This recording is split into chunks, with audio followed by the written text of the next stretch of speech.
आर्थिक संकट लगातार बढ़ रहे थे। धीरेंद्र का धैर्य एक दिन जवाब दे गया। वो भी अपनी याचिका लेकर अपने दादा के दरबार पहुंच गया।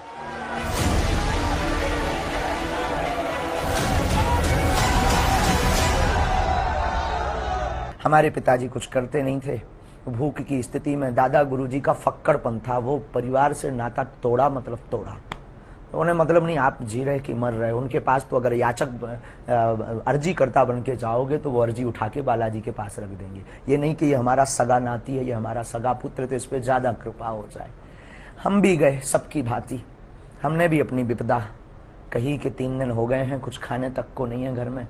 रहने का 16x12 का कच्चा मकान, वो भी बरसात में खाट के पलंग के नीचे सोना पड़ता है, बारिश की बूंदें गिरती हैं। कब तक ऐसी जिंदगी जिएंगे? कुछ नहीं तो एक ऐसा कुछ कह दो, कर दो, भोजन ही चलने लगे।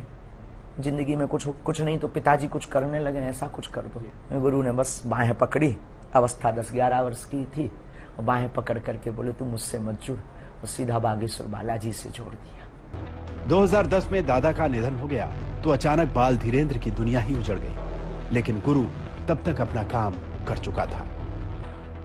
सन्यासी बाबा ने लीला की, स्वप्न में आभास होने लगा। फिर कोई व्यक्ति आता था दिन में, या हम कहीं सत्यनारायण की कथा वांचने जाते थे, जैसे आप आए, शरद जी आए, या कोई व्यक्ति आया, तो हमें लगता था कि वो जब परिचित नहीं थे तो वो आते ही अपना ये नाम बताएगा। ऐसा मन में भाव प्रकट हो जाता था। ये आते ही हमसे 2 बातें बोलेगा, लेकिन झिझक के कारण हम बोल नहीं पाते थे। और वो जब उससे पूछते थे अच्छा आपका नाम क्या है, हमारा हो ये तो पहले पता लग गया था हमें। धीरे धीरे उसकी उसका परिष्कृतकरण हुआ, शुद्धिकरण हुआ, धीरे धीरे जागृति हुई, फिर अज्ञातवास की साधना की, और वो यात्रा और ये यात्रा ऐसे प्रारंभ हो गई। 1 साल अज्ञातवास में रहने के दौरान धीरेंद्र शास्त्री अपनी भावी योजना का खाका तैयार कर चुके थे। वो लौटे तो बालाजी की सेवा में जुट गए।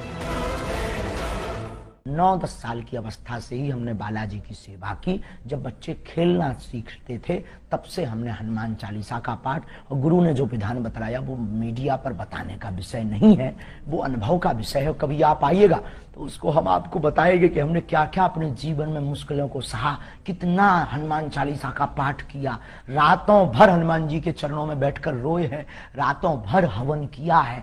उसका ही ये परिणाम है जो आज सनातन संस्कृति का झंडा जगह जगह गाड़ा जा रहा है। धीरेंद्र शास्त्री ने खुद को बाबा बनाने के लिए तैयार किया। कई बड़े कथावाचकों के कार्यक्रम सुने, एक मोबाइल खरीदा ताकि उनके वीडियो देख सके, और फिर उन्होंने अपनी कर्मभूमि उसी बागेश्वर धाम को बनाया जहां उनके दादा का दरबार लगा करता था। धीरेंद्र शास्त्री ने दादा के अंदाज में ही दरबार लगाना शुरू किया, पर्ची निकालना शुरू किया। क्या नाम? रूबी देवी। अच्छा, यहाँ किसी को बताया था? चलो पढ़ो। पत्नी का राज जानने आए हैं, मृत्यु का कारण जानने आए। रूबी उर्फ गुड्डी उनका नाम था। उनकी मृत्यु तंत्र कारण से हुई है, उसमें कोई संदेह नहीं है। माइक से बोलिए, यही पर्चा बोल रहा? यही पूछने आए? शरीर नीला पड़ गया था इनका? बस बस बस, रोइए मत। शरीर नीला पड़ गया था।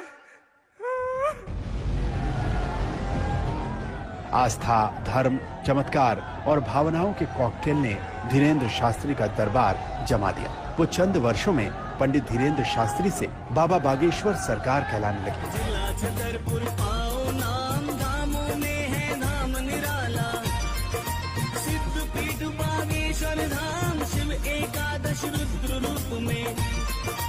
हमें बहुत चाहत तू, वो आज भी चाहत, आज दौड़ के पांव पर हमारे, अबे भी आए तो पर के पांव पर है हमारे।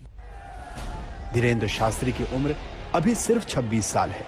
उनकी मंजिल क्या है ये अभी उन्हें भी नहीं पता। हाँ, जिंदगी अपने खेल खूब दिखाती है, इसका एहसास उन्हें जरूर है। जीवन के खेल सबकी समझ नहीं है। कब क्या कर दे गुरु, कब कृपा कैसी कर दे, कह नहीं सकते हैं। मतलब यहाँ हम अपने जीवन में ये जो भी है हमारे लिए सबसे बड़े चमत्कार हैं। खाना पीना, भोजन, रहन सहन, सब चमत्कार से बड़े, कोई किसी का नहीं करता।